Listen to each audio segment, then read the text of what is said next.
It's moving day. Congratulations.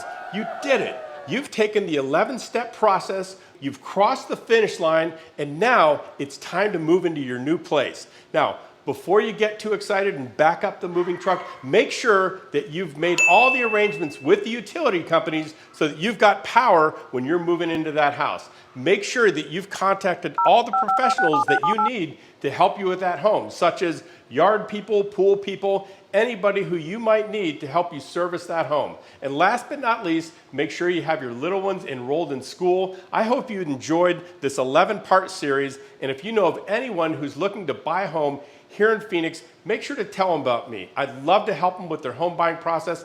I'm Phoenix real estate agent John Cunningham with eXp Realty. Thanks for watching this video. See ya!